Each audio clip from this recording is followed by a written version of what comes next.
Well, thank you very much, George, for the invitation. I would like to start with a short presentation on the current situation of Israel's energy sector and prospects for the future, including some thoughts regarding the prospective development of the EastMed gas sector. So currently, as of last year, let's relate to 2019, better Israel's energy consumption is about 24 million tons of oil equivalents, which comprise of about 10 million tons of oil, especially for transportation, 7 million tons of gasoline and diesel, additional 1.5 million tons of jet fuel, this is kerosene, and the rest is heavy fuel oil and LPG and other products. About 11 BCMs of billion cubic meters of natural gas, especially about 80% of that of the for power generation, and the rest for industrial uses and other uses, and about 8 million tons of coal for power generation. And I would say renewable energies, especially water heating, comprise, I would say, about 2 to 3% of total energy utilization. Now, vis-a-vis the power sector, the shift from coal and oil to gas was a world record or a precedent international manner. About 15 years ago, 80% of the power in Israel was generated by coal, and the rest 20%, like in Cyprus, by oil. Cyprus is 100%, heavy fuel oil and diesel. Now, with the penetration of natural gas back in 2004, it's already 17 years ago, so the shift to gas was very, very quick, and already last year, 65% of the electricity was produced by domestic gas from the Tamar field, and also now with the commissioning of the Leviathan field last year, some gas from Leviathan, and the rest, about 28% from coal, and 8% from renewable energy, especially solar PV. Now, the Israeli government decided a few months ago to phase out coal totally by 2025, that is in 4 years' time. Then by 2026, about 85% of the electricity is going to be based on domestic gas, and 15% on renewable energy, especially solar photovoltaic. And another decision of the cabinet, of the government 2 months ago, was to increase the share of renewable energies to 30% by 2030. I think it's very ambitious. Not that I don't want a higher share of renewables by 2030, but it means that already now we have about 2,500 megawatts of installed capacity of renewables, especially photovoltaic, solar energy, some concentrated solar power, about 240 megawatts, and a few tens of megawatts of wind. But there are objective hindering factors, like especially land considerations, the need of land, and also the fact that Israel Electric needs to enhance the energy, the high voltage transmission lines, and also low voltage transmission lines in neighborhoods and so on, to accommodate even rooftop additions of supply of electricity to the grid. To reach 30% of renewables by 2030, it means that about close to 2% of the land of the country will need to be devoted to solar, especially solar PV. Israel is a small country. It's about double the size of Cyprus, about 22,000 kilometers squares. So it's and like Cyprus, it's an island of electricity consumption and production. So it's a major challenge, but I don't think it's so important to stick with 30% by 2030. It's a very good objectives, but we are looking ahead like 40% by 2040 and possibly 50 or 60% by 2050, according to our company's latest forecast. And we are preparing forecast. We did some work also forecasting energy demand in Cyprus, as well as in Israel, in Jordan, Egypt, all the region, and natural gas demand studies and so on. So electricity pricing as well. So this is the trend in vis-a-vis the basket of fuel for power generation in Israel. So in 4 years' time, we are going to have all our power produced by two major primary energy sources: natural gas, domestic gas, and of course, domestic abundant solar, very high radiation, like in Cyprus. In this respect, in this respect, we are going to be totally independent on importation of coal or oil for power generation. And vis-a-vis industry, most of the industry already shifted to natural gas. Now the task is to connect about 500, 600 additional users, small industrial intermediate industries and other in the services sector like hotels, shopping malls, hospitals, and so on, to the what we call the gas grid in the distribution grid in low pressure, which will take another few years. And this respect is going to be full shift to gas in industry. And I would say, and that's basically our company, what we are approaching right now, that after we are dealing, I think, nicely with shift of the power sector to renewables and natural gas, of course. And now the major task is going to be to shift the auto fleet, the 3.3 million vehicles in the country. About 3 million of them are sedan cars, family type of cars, to electricity, to EVs, electric vehicles. Now, I believe that with correct, I would say, and we are working with the tax authority, especially in the Ministry of Energy and Transportation, on that. Our company, Eco Energy Financial Strategic Consulting, it is possible that in 9 years' time, by 2030, 50% of the new vehicles are going to be electric vehicles. I'm not talking on hybrid engines, but EVs, electric vehicles, the plug-in electric cars. Of course, like any other place, such also the process began all around the world, including in Cyprus. It's a major issue of the chicken and the egg. I mean, personally, none of us will purchase electric cars unless I know that I have a charging point at home and also possibly at my working place, and I can check in my mobile phone that if I go to the southern part of the country or the northern part of the country, I'm going to be charged with a fast charging point in gas station and so on along the country. So it's a major infrastructure project which will go simultaneously with the penetration of electric vehicles.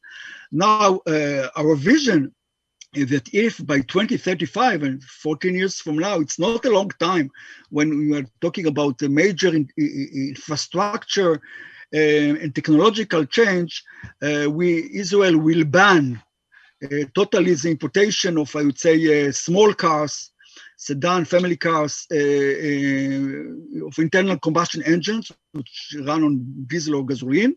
Well, no need to ban, but possibly to double the excess tax. And the excess taxes on cars in Israel are among the highest in the world, the 80% excess taxes, whereas for electric cars is about 10%. So the major means to shift the economy to electrical vehicles to EVs is especially the taxation system. Like in many European countries, and in Israel, the excess tax, the blow, the tax on gasoline and diesels is the highest in Europe. It's about, right now, if a gasoline, liter of gasoline costs in Israel like €1. So 70 euro cents is taxation. It's excess tax and VAT, value added taxes. So, and 10% of the income of the government derives from the transportation sector, about half from excess tax on gasoline and diesel and one half from excess tax on new cars. So the idea is to shift, and the government cannot give up, since electricity is not taxed, cannot give up income by giving up with a shift from diesel and gasoline to electrical vehicles, cannot give up income. So the idea is to start to tax the kilometrage, the kilometers driven by the cars. So each car will, electric vehicles will transmit to the tax authorities the numbers of kilometers it drove in a month, and there's going to be a tax on the kilometer driven by the car. And moreover than that, it will allow the government to control the traffic, especially the major traffic jams, which we have in the Tel Aviv and Jerusalem area and other major metropolitan area in the country. So, for example, from 7 a.m. to 10 a.m. in the morning, the tax on kilometer driven might be tripled, doubled or tripled, and so on and so forth. So in this respect, with playing the taxation, the government can promote the very quick entry of renewable, or basically of electric vehicles.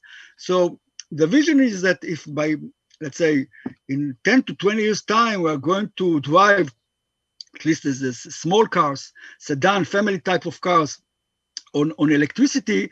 So basically, we are going to drive, the fuel is going to be domestic natural gas and the sun.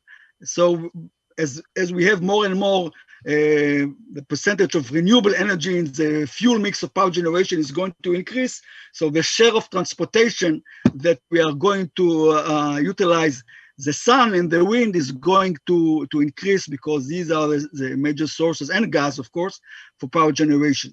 So these are the I would say, the major tasks or major objectives that the Israeli government and the private sector in Israel is reacting very, very quickly to technological changes, no doubt about that.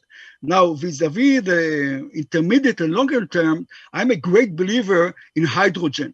I believe the trucks, buses, and trucks, and we did a major work on that. Half of the heavy fleet in Israel, up to 3.5 tons, will shift to electricity, but heavier vehicles, trucks and semi-trailers and so on and so forth, I believe that the future lies with hydrogen. That's electric vehicles. They're going to be electrified, electric engines, but the fuel is going to be hydrogen with what you call a fuel cell battery.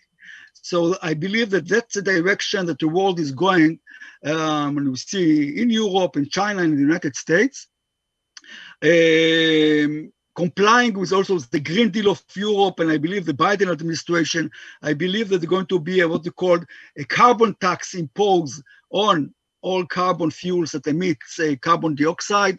It's going to happen all around Europe, also in Cyprus, and the European Union decided it's not ready to import carbon. That is, every country that wants to export products to Europe will need to impose carbon taxes also, because otherwise the European Union in the future, other countries will tax the products themselves. So in this respect, Israel will need to introduce also carbon tax, and in this respect, it will promote electricity-based transportation as well. So just to sum up my short introduction vis-a-vis the Israeli, but that also means international. I believe that vis-a-vis renew market, vis-a-vis electricity sector, we are going in the next few decades to phase out, especially fossil fuels in power generation, shift especially to renewable energy in the Israeli sense, especially solar energy. That's true also Cyprus, but Cyprus also has potential, better potential than Israel for wind-based energy. We don't have any major hydro as well as Cyprus resources, not geothermal resources, and so on and so forth. But not completely. I don't think that we'll have 70 or 80% renewable energy in most of the countries. I am a great believer also in what you call CCS, carbon capture and storage. I truly believe that in billions of dollars are being invested in developing technology to capture and store the carbon dioxide. So I believe that in Israel, for example, in other countries, you can store the carbon in power plants or in what is produced in the industry, either in depleted oil and gas fields. We don't have such in Israel, but there are, and we did a major geological work with that with Israel Geological Institutes and all other countries as well. You can store it in what you call in underground aquifers, that is rocks which are isolated in a sense. You can inject carbon dioxide, also plus the NOx and nitrogen oxides from power stations, so on.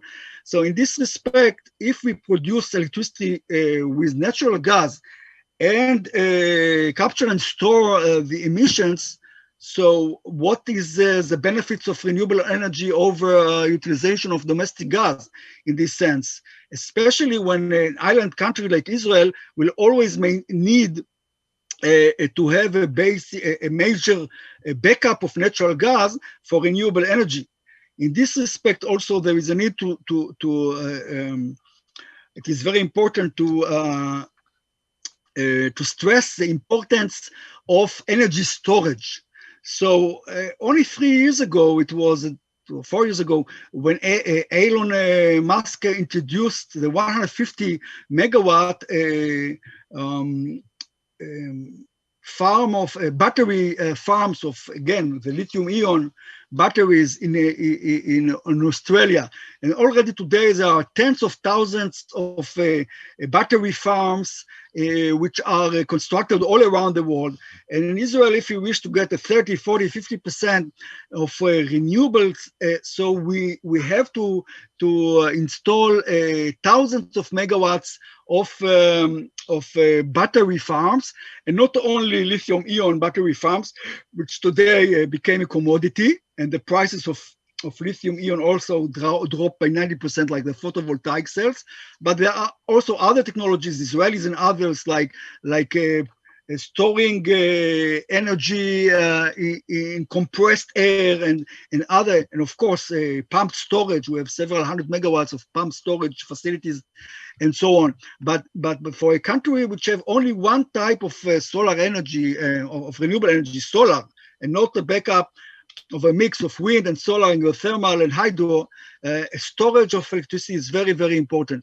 So all around the world and in Israel, including, we are going to shift, especially to renewable power generation, electric vehicles, and in the future, hydrogen based electric vehicles based on hydrogen for heavy trucks and heavy vehicles, plus major array of storage. Thus, we are going to shift from fossil fuels in power generations and in transportation to natural gas and solar energy. And basically, this is a process which is going to take place all around the world. But in the microcosm of Israel, since it is such a small country, it's going to happen very, very quickly, I believe. And I think it's a major vision for Israel to demonstrate first for ourselves and then to the world that it is possible to to basically stop or lower our 110 or 20 years addiction to oil in transportation. So that's the vision. Shift to natural gas and renewable energy in power generation, in industry, and in transportation, while utilizing more and more distributed energy, like eventually our homes and buildings are going to produce much of the energy they are going to consume. And I believe that those large combined cycle power stations based on gas that we are building already, most of our electricity is generated with the last big ones of 400, 500, 600 megawatts each are going to be built in these coming years, and the rest of the new electricity is going to be generated with renewables. So basically, this is, I believe, the vision for Israel, and in the larger extent, already to the world as a whole.